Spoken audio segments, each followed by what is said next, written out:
Wala pa rin po tayong kapangyarihan. Pag pinilit natin ang katotohanan, hindi sila mangingiming gumamit ng dahas. Opo.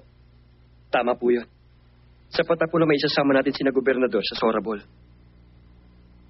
Muling nagliwanag ang isip ko dahil sa iyo, anak. Itinaya mong buhay mo at lumaban. At sinuwerte tayo sa pagdating ng batang lalaki kanina. Hindi lang po yun swerte, Ama.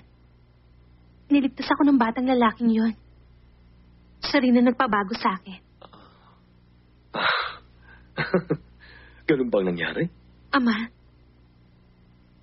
kami po ni Yongsu ay nagkaroon ng anak. Ano? Ang prinsesa. Binigyan kayo ng apo kamahalan. Totoo ba yan? Patawarin niyo ko, Ama.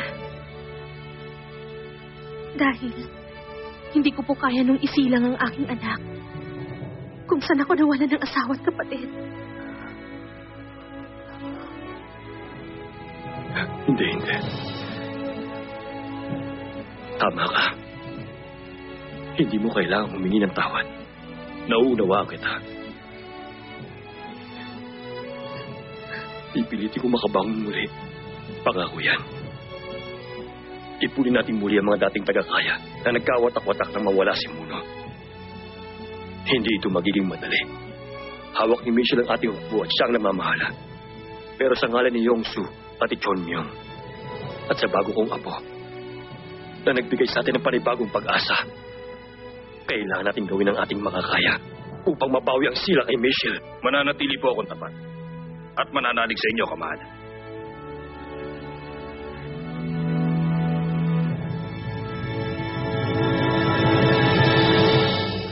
Ay, nako. Hindi ako makapaniwalang bumagsak ka sa ganong katinding bagay. Alam mo, akala ko talaga magaling ka.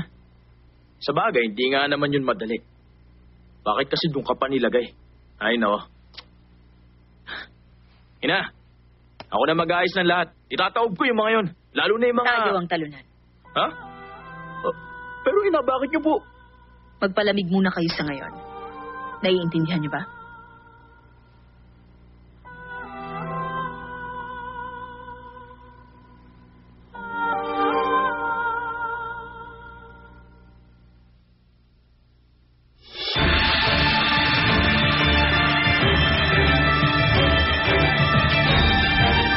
Yung Dokman, may alam na kayo tungkol sa kanya?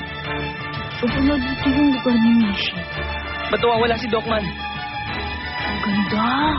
Sabi nung mga nahuli naming rebelde, may kasama raw nung binatilyo ang prinsesa. Baka yung Dokman eh. Jinso? Ano ko ugnayan niya sa ating prinsesa? Bakit hindi siya ang tanungin? 15 taon.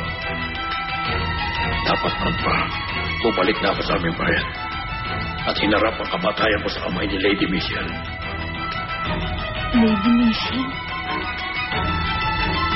Yun si Mishi.